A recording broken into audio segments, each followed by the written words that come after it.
Hi, my name is Amanda, and my story begins on August 16th, 1989. I was born 2 months early, but I was a fighter, and after a few weeks, I was sent home with my parents, where I developed normally like any other child my age. At age 3, I got really sick. My mom was unsure of what was wrong with me, so after a few days, she took me to the doctor. They assured her it was just the flu and it would pass. It, however, did not pass, so the doctors ran more tests.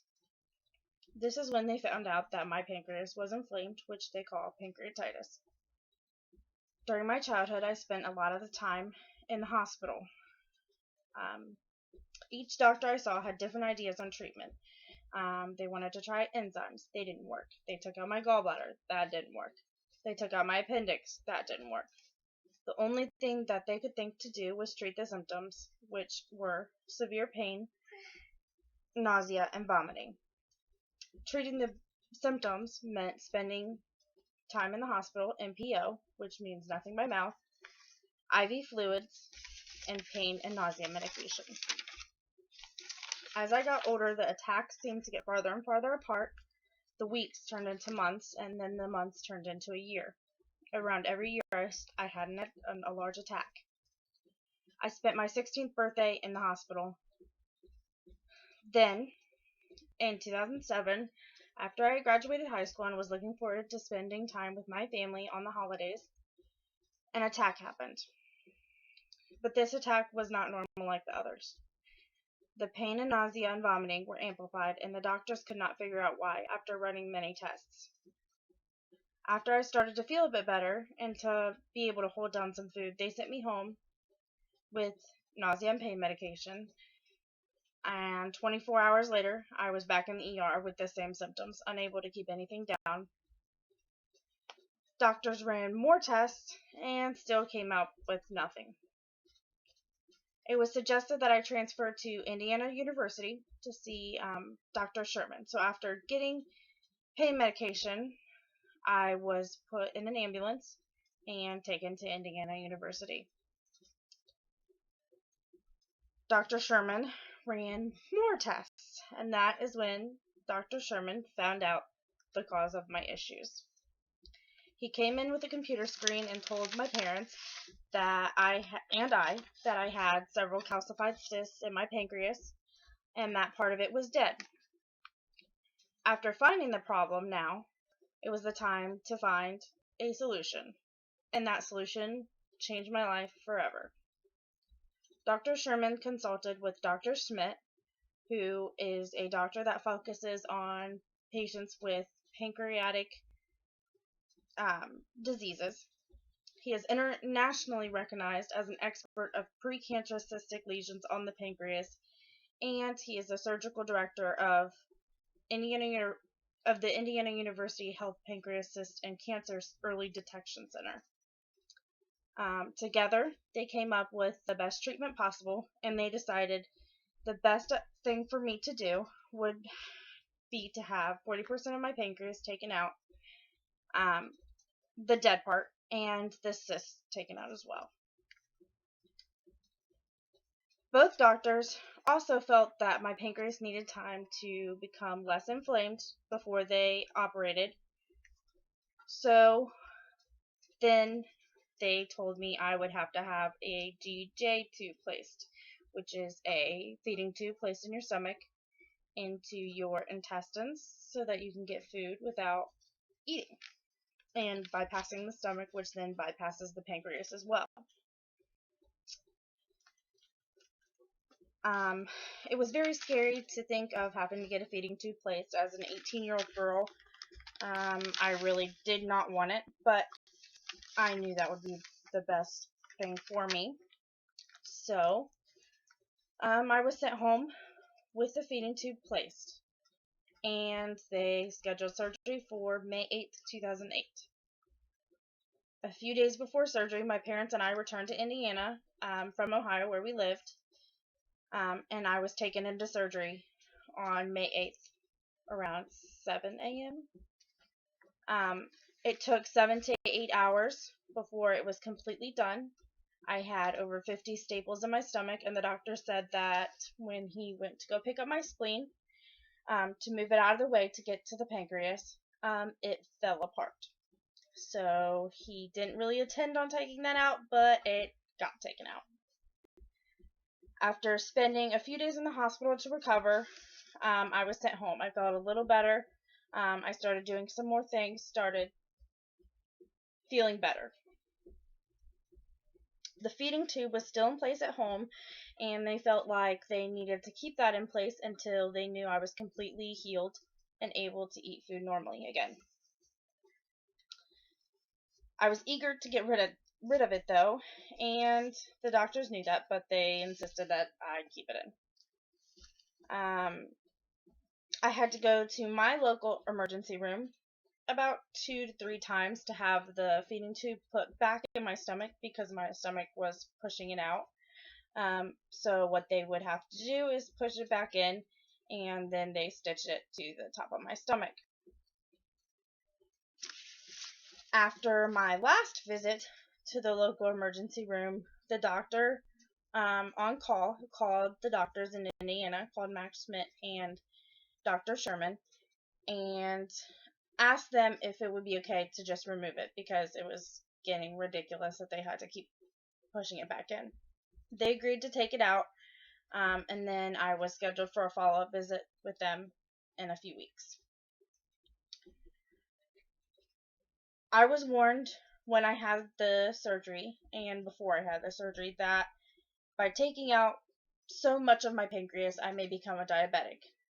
So I continue to see my doctors at home to have regular checkups to see if diabetes had formed.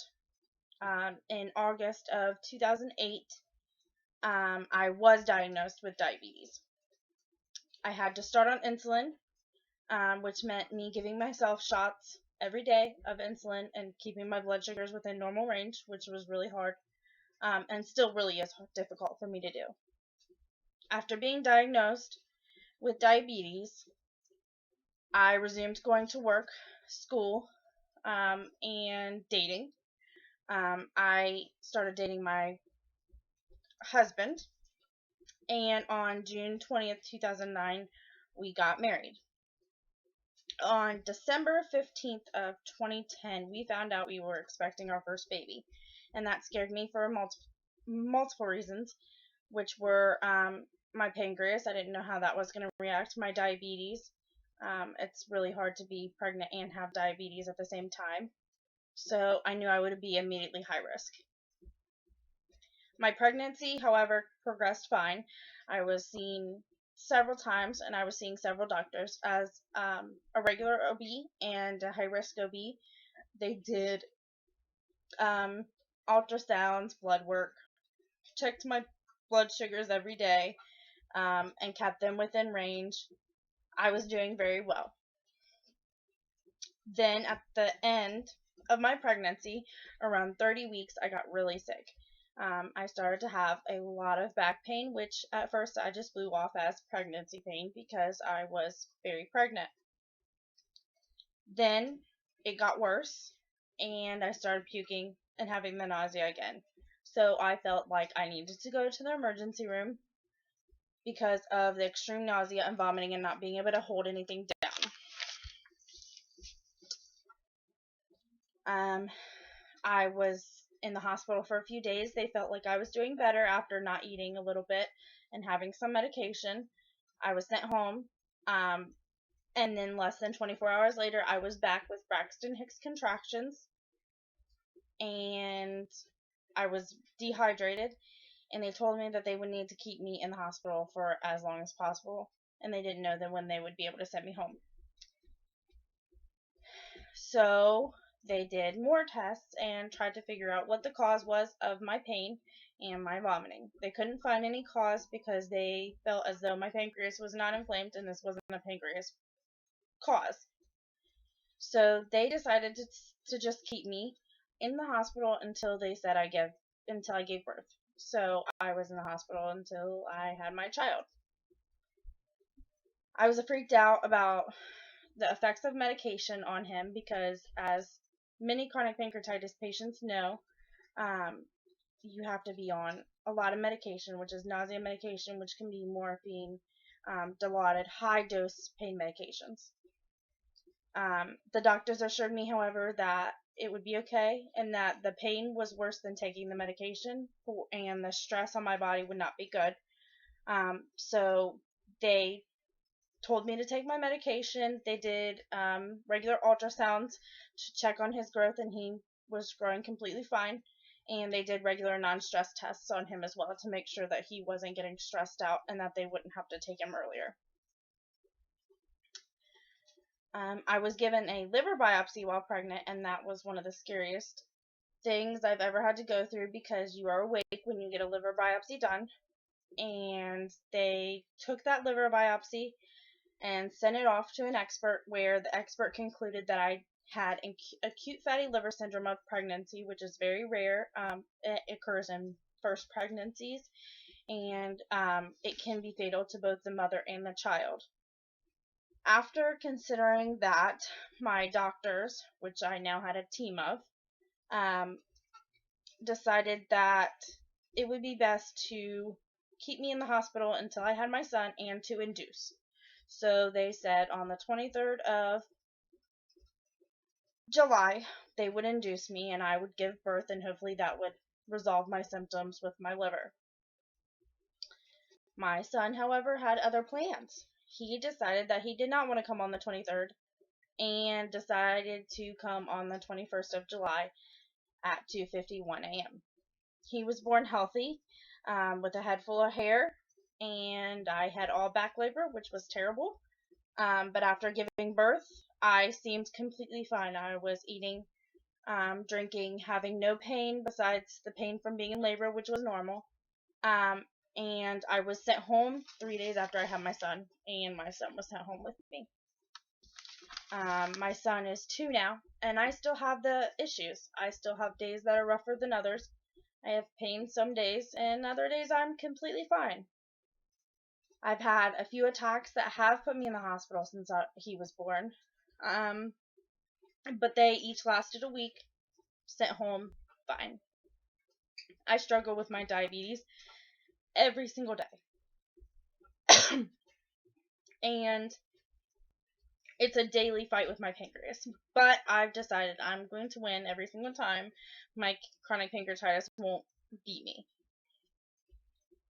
I was 3 years old when I was diagnosed. I was not an alcoholic. Obviously, I was not 50 years old. And I was not a man, which is what most cases of chronic pancreatitis are found to occur in. They also had tested my genetics, and as of right now, they cannot say what the cause is. They call it idiopathic. Chronic pancreatitis in children is very rare, and trauma and hereditary causes, as well as cystic fibrosis, are really the normal causes for getting chronic pancreatitis. However, the majority of cases in children that have pancreatitis are unknown. The causes are unknown. They will never know. No matter how many tests they run, they won't know the cause. The mortality rate is known to be high, from what research says, but I know many people that deal with pancreatitis every single day and are here still and fighting it every single day. Pancreatic cancer is really common in chronic pancreatitis patients, and that is one of the main causes for deaths, as well as liver disease and upper digestive hemorrhage. I know this video isn't the best, but I wanted to make this video to open people's eyes to chronic pancreatitis and to realize not every patient that suffers from chronic pancreatitis falls into one category or into one stereotype. I'm not a drug seeker. I'm not an alcoholic. I'm just a mother, a daughter, a sister, an aunt, a wife, a niece, a cousin, and a fighter of chronic pancreatitis. I will continue to fight every single day and to try to bring awareness to this disease that not many people know about. When I go to the ER, it's sometimes a very painful process because I am seen as drug seeking, that I just want pain medication and that I just really don't want anything else but pain medication.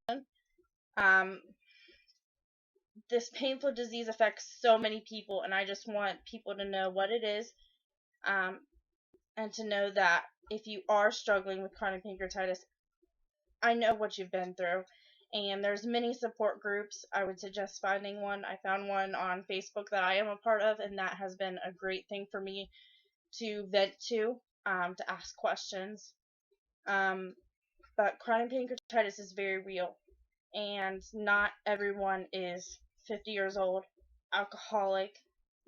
I didn't do this to myself, but I will continue to fight. Thank you for watching, and that's all.